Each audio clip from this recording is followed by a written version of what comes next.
All right. Thank you. Thank you very much for talking to us, Kofi J. All right. So in the studio, like I introduced Paul, I want to pick from you first.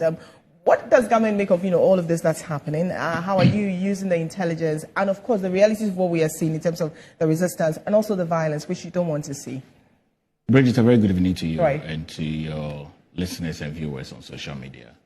I believe very well there's a great concern for us as a government. You are aware that the Krobo Foundation have been very notorious over the past few years, especially using utility and not being desirous to pay for utilities that they use.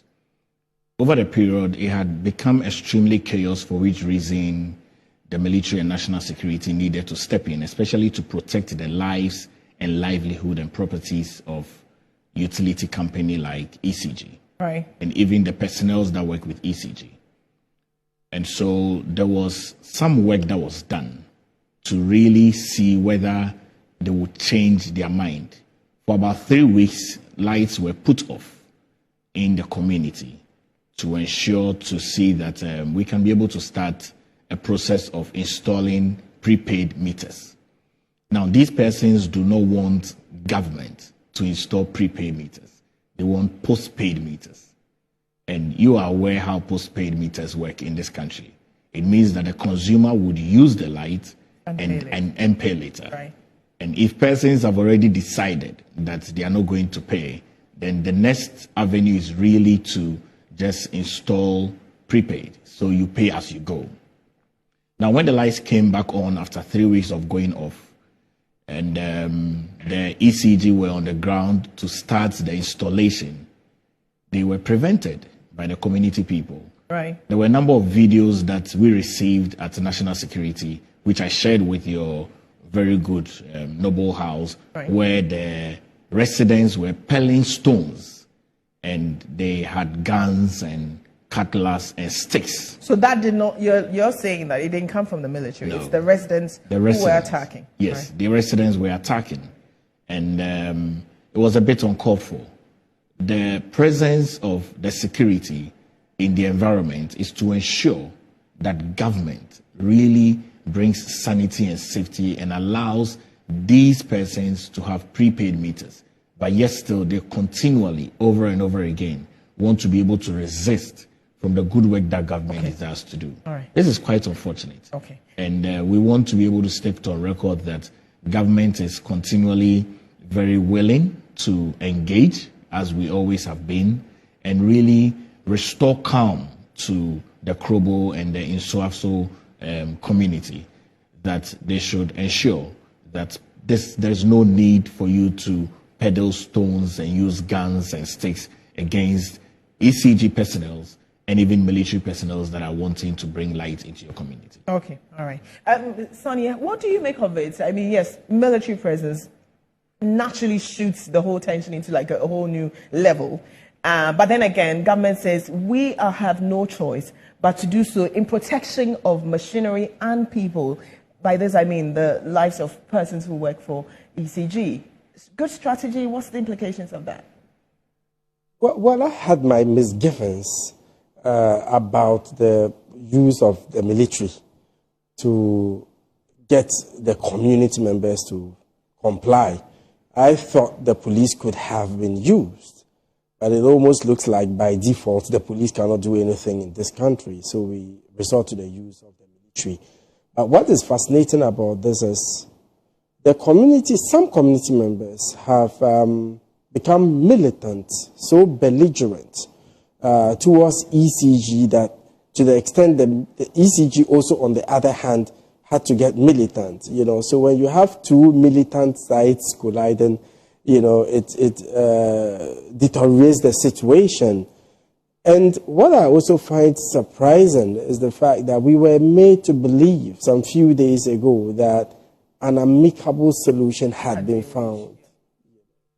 So I'm quite surprised that today, we had some residents coming out. So what in essence this means is the problem is still persistent, and we really need to work harder to get to the And from where you say, is it too late to go back to dialoguing? Have we passed that? I don't think it's too late.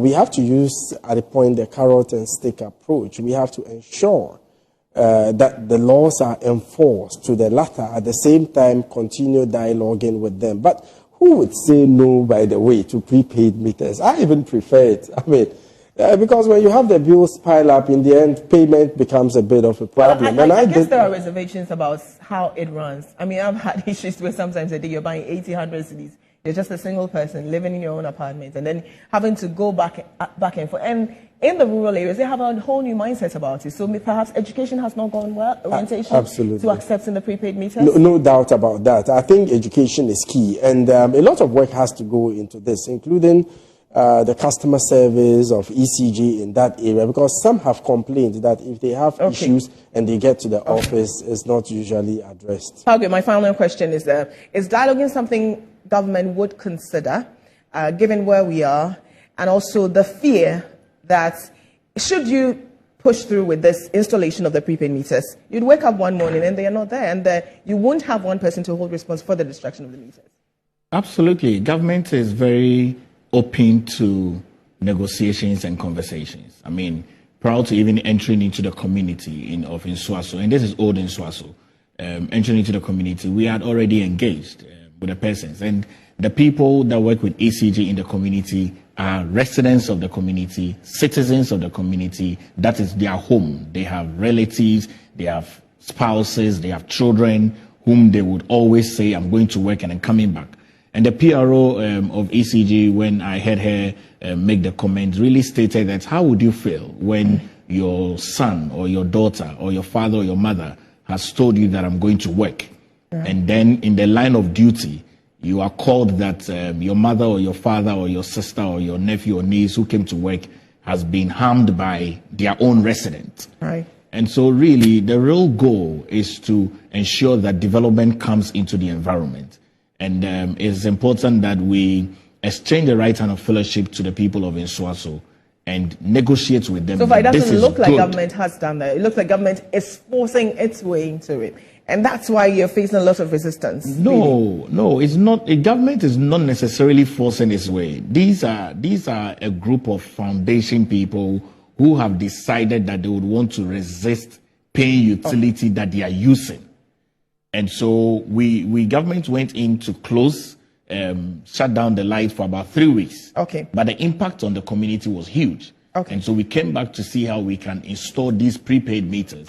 In that 15 will help. seconds, advice for government on how to moving forward? Government really has to negotiate further with the people. If not, Palgrave, you know what would happen? We'd install the meters.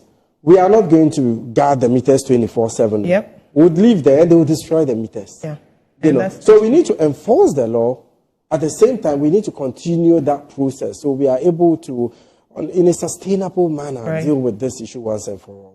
I want to say a big thank you to you, Palgrave Dankwa and Saani Adib. Both have expertise in security. Palgrave speaks for the government, and my friend here, Saani Adib, speaks for himself and the people. So we'll continue with the rest of our stories. And there was mayhem in the early hours of Sunday, August 20, at Barry Kessie in the